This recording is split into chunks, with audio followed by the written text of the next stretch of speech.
Short films చేసేటప్పుడు మీరే direct చేసేవాళ్ళు కదా, మీరే డైరెక్ట్ చేసేవాళ్ళు, మీరే యాక్ట్ చేసేవాళ్ళు. నేను రాసేవాడిని, షార్ట్ ఫిల్మ్స్ అని రాసేవాడిని. డైరెక్ట్ సుభాష్ డైరెక్ట్ చేసేవాడు మా ఫ్రెండ్. సో కొన్ని డైరెక్ట్ చేశారు, 4-5 డైరెక్ట్ చేశాడు. అంటే ఎంఆర్ ప్రొడక్షన్స్ అంతా చేసేటప్పుడు, దానికి ముందు 3-4 చేశారు. ఇప్పుడు మీ డైరెక్టర్ వంశీకృష్ణ గారిది ఇది సెకండ్ మూవీ. మీకు డైరెక్షన్ టచ్ ఉంది కాబట్టి సజెషన్స్ అవి మీరు మాట్లాడుకున్నప్పుడు ఏమన్నా మాట్లాడుకున్న సజెషన్స్ తీసుకుంటూ ఉంటారా? క్యాజువల్గా మాట్లాడుకున్నప్పుడు అంటే డిస్కస్ చేసుకుంటాం, అది డిఫరెంట్.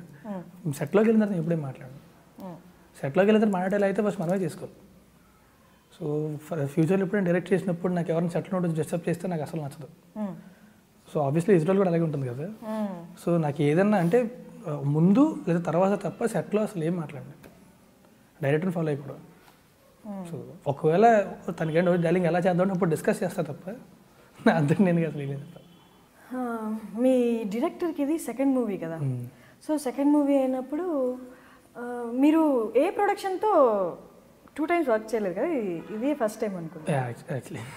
అండ్ డైరెక్టర్స్ కూడా ఎవరితో ఇప్పుడు దాకా ఈ మూవీతో కూడా ఎవరిని రిపీట్ చేయలేదు. సో ఒకటే ప్రొడక్షన్తో 2 times చేయడం ఇట్ వాస్ గ్రేట్ యాక్చువల్. చాలా మంది ప్రొడ్యూసర్స్ వాళ్ళు, అంటే ఈ డైరెక్టర్ ఆర్డర్ కూడా వాళ్ళే అండ్ అందగాడు కూడా వాళ్ళే నెక్స్ట్. సో అంటే ఒక సినిమాని అర్థం చేసుకొని సినిమాకి ఏం కావాలి ఇస్తారు. సో అంత కంఫర్టబుల్ ప్రొడ్యూసర్స్ ఉన్నప్పుడు అంటే అండ్ స్క్రిప్ట్ వినిపించడం బాగా నచ్చింది నాకు. ఈ స్క్రిప్ట్ అండ్ అందగాడి స్క్రిప్ట్ కూడా బాగా నచ్చింది. అండ్ వాళ్ళ ప్రొడ్యూసర్స్ అన్నప్పుడు నాకు బాగా తెలుసు వాళ్ళు, అండ్ సినిమా కోసం ప్రాణం పెడతారు. అండ్ ఒకవేళ సినిమా అయిన తర్వాత ఒక సీన్ కొంచెం బాగా రాలేదు మళ్ళీ చేద్దాం అంటే 1 నిమిషం కూడా ఆలోచించరు, తెలుగు కూడా. అంటే సినిమా కోసం అంత పోరాడేటప్పుడు నాకే I be happy to do it వాళ్ళతో. సో అందుకే అప్పుడు ఈడో రకం సక్సెస్ మీట్లో కూడా చెప్పాను, వాళ్ళకి బోర్ కొట్టేదాకా నేను వాళ్ళు చేయడానికి okay. It was great working with ఈ సినిమా కూడా. అండ్ స్క్రిప్ట్ మీరు వినే టైం ఉంటుంది కదా, వినే టైంలో అంటే స్టార్టింగ్ ఇంకా మీరు సైన్ చేయని టైంలో మీరు ఏమైనా సజెషన్స్ ఇస్తారా, ఇలా ఉంటే బాగుండొచ్చండి, మేబీ అలా మీరు ఏమైనా అలా మార్చుకొస్తే నాకు సూట్ అవుతుంది నేను అలా చేస్తాను అని చెప్పిన సిచ్యువేషన్స్ ఏమైనా ఉన్నాయా? నేను స్క్రిప్ట్ విన్నాక నాకు అంటే ఫస్ట్ నాకు నచ్చింది అంటే నాకు అందులో ఏమైనా చిన్న బెటర్ అనిపిస్తే నేను చెప్తా, కంపల్ చేయను.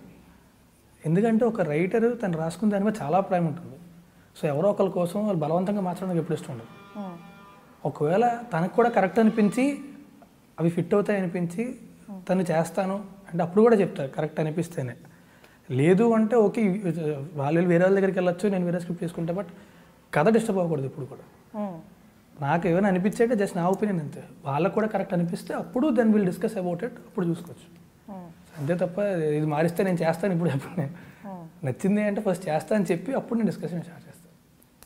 సో ఇన్ని రోజుల్లో ఏ డైరెక్టర్కి రాజ్ తరుణ్ ఇలా అనిపించలేదు స్క్రిప్ట్ పరంలో కానీ ఇక్కడ ఏం అలాంటి కంప్లైంట్స్ అయితే ఏం లేవు కదా? లేదు, నాట్ యాక్చువల్లీ స్క్రిప్ట్ అని నేను ఇప్పుడు కూడా చెప్పను, డిస్కస్ చేస్తాను ఫస్ట్. ఏదైనా ప్రాబ్లం అనిపించింది అంటే డైరెక్టర్ కూడా డిస్కస్ చేస్తాను. ఒక్కసారి చేసేస్తాను అన్న తర్వాత ఎనీ డేట్స్ డైరెక్టర్స్. సో నాకు ఏదైనా ఒకటి అనిపించింది అంటే చెప్తాను, చెప్పిన తర్వాత డిస్కస్ చేస్తాను. ఒకవేళ డైరెక్టర్ కన్విన్స్ అయితే ఓకే, ఏదో నేను కన్విన్స్ అయితే ఓకే, కన్విన్స్ అవ్వకపోతే డైరెక్టర్ నాకు లేదు నాకు ఇదే కావాలి అంటే ఓకే డన్. ఎందుకంటే it's directors film end of the day. So అంతే తప్ప ఏదైనా ఉంటుంది అందుకన్నా ముందే అయితే ముందు ఉంటుంది లేదు తర్వాత తప్ప సినిమా చేసే ప్రాసెస్లో అసలు డిస్టర్బ్ చేయకూడదు. సో ఇప్పుడు చాలామంది చాలా కొత్త కొత్త కాన్సెప్ట్ ట్రై చేస్తున్నారు అనమాట. అంటే రొటీన్గా కాకుండా ఫర్ ఎగ్జాంపుల్ ఐదర్ అది నార్మల్ స్టోరీ అయినా వాళ్ళ మేనరిజమ్స్లో కానీ లేదా ఏదో ఒక డిజబిలిటీ కానీ డిజార్డర్ని కానీ ప్రజెంట్ చేయడము. సో అలాంటివి రాస్తారు ట్రై చేస్తాడా? బ్లైండ్గా కదా, అలా కాకుండా అంటే ఇంప్రూవైజేషన్ చేసుకొని ఇది లవర్ బాయ్గా చేస్తున్నారు కదా, దీంట్లో నెక్స్ట్ స్టెప్ అలా ఇంకేమైనా అంటే అదే అండి. ఇప్పుడు నేను నెక్స్ట్ ఒక ఇంకా భయంకర లవర్ బాయ్గా చేయాలనుకొని దానికోసం కథలు అలా అది కరెక్ట్ కాదు అంటే నాకు సూట్ అవుతుంది. అంటే ఇది చేద్దామని ఫిక్స్ అయ్యే కథలు అనకూడదు, ఎందుకంటే కథ అనేది ఆల్రెడీ అయిపోయి ఉంటుంది. సో నేను చేద్దామని ఫిక్స్ అయ్యి ఏదో కథ పట్టుకొని ఎవరో వస్తే దాన్ని దీనికి మార్చేసుకొని అలా వాళ్ళు చేసిన స్టోరీ బట్ ఆల్సో అలా కూడా ఈ నెవర్ నో కదా వాచ్ కన గెట్ నాకు నా దగ్గరికి ఏ కథ వస్తుందో నాకు తెలియదు. అలాంటప్పుడు నేను ఇది ఇలాంటి చేద్దామని ఫిక్స్ అయిపోయి ఎలా ఉంటుంది. సో వచ్చే కథల్లోనే నాకు ఏదైనా బాగా నచ్చి బాగా యాక్సెప్ట్ చేస్తే వెళ్ళి కొట్టంత ఎప్పుడు నెక్స్ట్ ఈ సినిమా చేస్తా, నెక్స్ట్ అలాంటి సినిమా చేస్తా, ఓకే నెక్స్ట్ డిసెబిలిటీ చేస్తే బాగుంటుంది సినిమా. సో అలా ఇప్పుడు ఫిక్స్ అవుతాయి. మామూలుగా ఇంగ్లీష్ మూవీస్ కానీ బయట మూవీస్ కానీ చూస్తుంటారు కదా, వాటిలో ఏమైనా క్యారెక్టర్స్ ఇంప్రెస్ మీరు వాటికి చూసి ఇంప్రెస్ అయ్యి ఇలాంటిది నేను చేస్తే బాగుండు అనుకున్న క్యారెక్టర్స్ ఉన్నాయా? అంటే ఒకటి ఏంటంటే ఓల్డ్ సినిమా అన్నీ చూస్తాం, నాకు అన్నీ బాగా నచ్చుతాయి. కాకపోతే ఏంటంటే నాకు ఆ సినిమాలో ఎక్కడ అంటే మనకి అంటే మన కల్చర్కి దీనికి మన మైండ్ సెట్స్కి అవి సింక్ అవ్వని. ఇప్పుడు ఒక ఇంగ్లీష్ ఫిల్మ్ డబ్బింగ్ చూస్తే ఒకలా ఉంటుంది, దాన్ని తెలుగులో తీస్తే ఇంకోలా ఉంటుంది. సో అది మనకి సింక్ అయ్యేలా చేయడానికి అవి సరిపోవని నా ఉద్దేశం. అంటే దాన్ని మార్చుకోవడానికి దానికి చాలా ప్రాసెస్ ఉంటుంది. ఆ ప్రాసెస్లో someway we lose the soul అన్న అవి మళ్ళీ. సో ఎవరైనా అంటే బాగా రాయగలిగి కరెక్ట్గా చేయగలిగితే it will be great.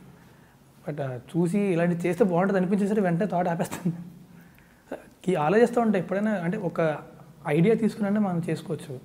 So that might work out some time. కానీ సినిమా చేసి ఈ సినిమా చేస్తే బాగుంటుంది అనుకోవడం కరెక్ట్ కాదు. మనకి ఇండియన్ లాంగ్వేజ్లో చాలా సినిమాలు ఉన్నాయి, గ్రేట్ ఫిల్మ్స్ కమింగ్ అప్. వాళ్ళు రీమేక్ చేసుకుని డబ్ చేసుకోవచ్చు కదా, అక్కడ ఇంగ్లీష్ కొరియన్ ఇవన్నీ తీసుకోవడం. So you believe in remakes? Yeah totally yeah. Remake అంటే తప్పే ఉంది. అంటే ఇప్పుడు ఒక పంజాబీ ఫిల్మ్ వచ్చింది క్యారీ ఆన్ చట్టా అని, అక్కడ చాలా పెద్ద హిట్. So it's entertainment. ఆ సినిమా చూసిన వాళ్ళు చాలా ఎంజాయ్ చేశారు, నేను చూసి చాలా ఎంజాయ్ చేశాను. సో ఇక్కడ తెలుగు జనాలు కూడా ఎంటర్టైన్మెంట్ ఇవ్వాలనిపించింది. సో ఇవి రీమేడ్ ఇట్, ఈడ రకం రీమేక్ చేసాం. అది సినిమా ఎంజాయ్ చేస్తారు చూసి సైడ్.